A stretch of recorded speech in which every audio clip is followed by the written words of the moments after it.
안녕하세요. 서울병원 정형외과 윤영문입니다.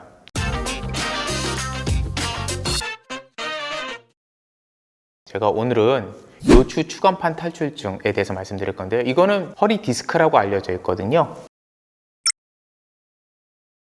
요추는 이렇게 5개의 뼈와요, 요 밑에 천추라는 뼈로 구성되어 있습니다. 뼈와 뼈 사이에 파란색 보이시죠? 이게 추간판이라고 불리는 거거든요. 추간판이라고 불리는 애에 문제가 생기는 거를 추간판 탈출증 또는 디스크라고 얘기를 합니다. 이 추간판이 이렇게 밀려나가가지고 이 노란 게 신경이거든요. 신경은 누르는 경우에 문제가 생겨요. 그럼 이 추간판은 뭐 하는 애냐? 압력이 걸리면 부하를 분산을 시켜줍니다. 충격 흡수를 하고요. 그 다음에 움직일 때 관절 역할을 해줍니다. 얘에 문제가 생기는 거를 추간판 탈출증이라고 얘기를 해요. 척추관 협착증이라는 말이 있습니다. 이렇게 척추가 지나가는 구멍이 있거든요. 이 구멍이나 또는 요 옆에서 보시면 이렇게 신경이 나오는 구멍이 있어요. 얘가 좁아지는 거를 얘기합니다. 디스크가 튀어나와서 좁아질 수도 있고요. 디스크가 없어지는 걸로 인해 가지고 요게 내려앉아 가지고 요 구멍이 이렇게 좁아져서 눌릴 수도 있고요. 인대가 비우가 돼서 눌릴 수도 있습니다.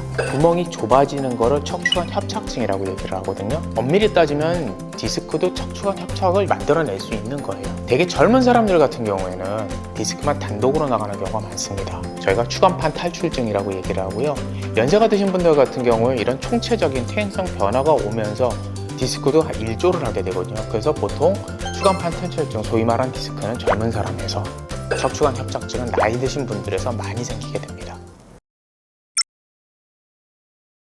이 추간판은 안에 있는 수질핵과 밖에 있는 섬유태로 구성되어 있거든요. 나이가 들면은 섬유태의 탄성이 떨어지게 됩니다. 안에 있는 수질핵도 딱딱해지고요. 압력을 세게 받게 되면 탄성도도 떨어지고 약해진 쪽으로 얘가 밀고 나가게 됩니다. 팽윤, 돌출, 격리의 과정을 거쳐가지고 점차 악화가 되거든요. 그래서 얘가 이렇게 밀고 나가서 이 신경을 누르게 되면은 허리 같은 데서는 다리 쪽에 통증이 생기고요. 경추 같은 데, 목에서는 팔 쪽으로 통증이 내려가게 됩니다.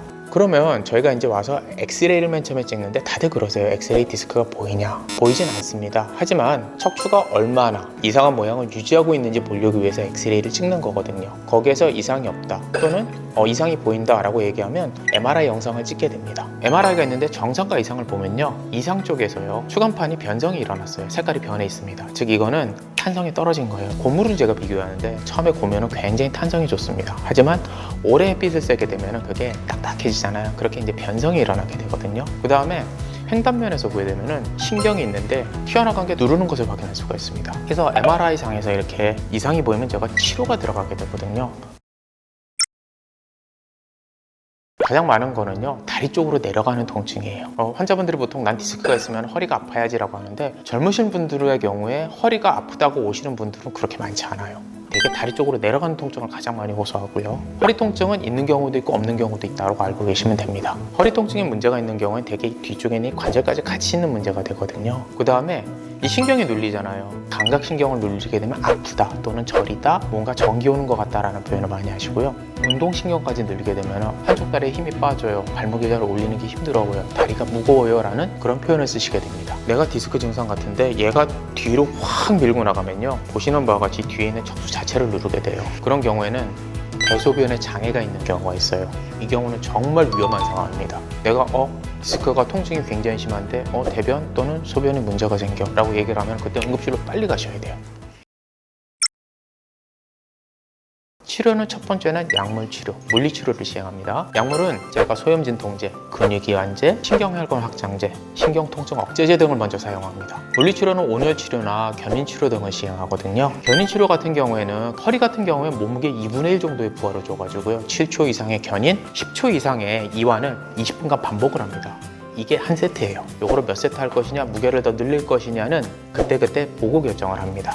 이러한 약물 치료, 물리 치료에 효과가 없다. 그러면은 저희가 보통 스테로이드 계열의 약을 허리에다 주사놓는 주사를 해요. 차단술이라고도 얘기를 합니다.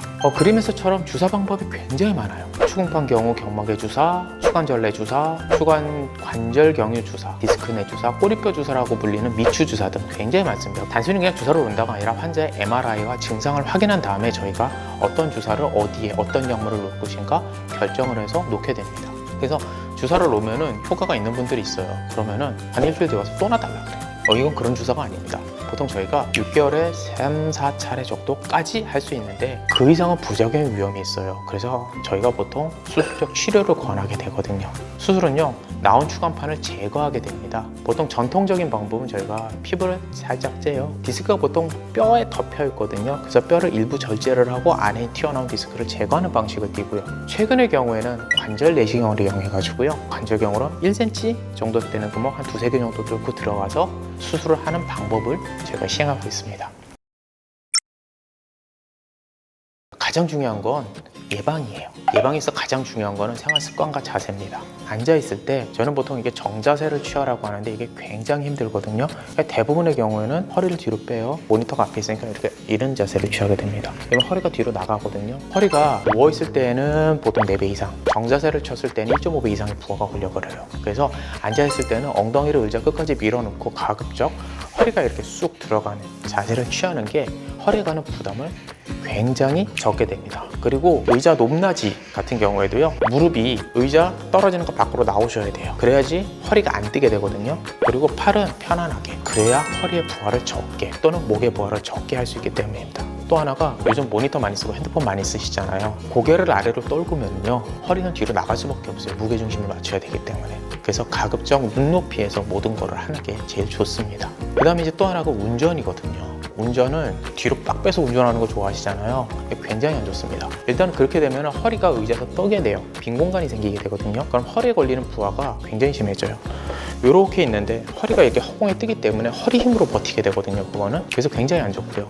또 뒤로 하게 되면 고개를 앞으로 이렇게 나가야지만 됩니다. 그래야지 앞을 볼 수 있으니까. 내가 의자 시트에 엉덩이가 닿고 정자세를 취하고 고개를 앞으로 들일 수 있는 이 자세를 유지하는 게 굉장히 중요합니다. 그거 외에 이제 누울 때 그럼 어떻게 누워요? 이 질문도 굉장히 많거든요. 옆으로 누워도 되고요, 바로 누워도 되는데 허리 문제 있는 분들은 바로 눕는 거 굉장히 힘들어하세요. 그럴 경우에 무릎 밑에 베개 같은 걸 하나 껴가지고 다리를 살짝 구부리게 되면은 허리가 땅바닥에 완전히 밀착이 되게 됩니다. 그렇게 해서 누워 계셔도 되는데, 엎드리는 거는 저는 별로 추천하고 싶지 않아요. 되게 엎드리면 고개가 돌아가기 때문에 몸이 틀어지거든요. 또 걷는 거 운동 많이 하시니까 많이 해요. 근데 다들 핸드폰을 보고 걸으시거든요. 운동할 때 허리 운동이 안 돼요. 핸드폰을 보려고 그러면 고개가 아래로 숙여야 되고요, 숙이면 허리는 당연히 뒤로 나가거든요.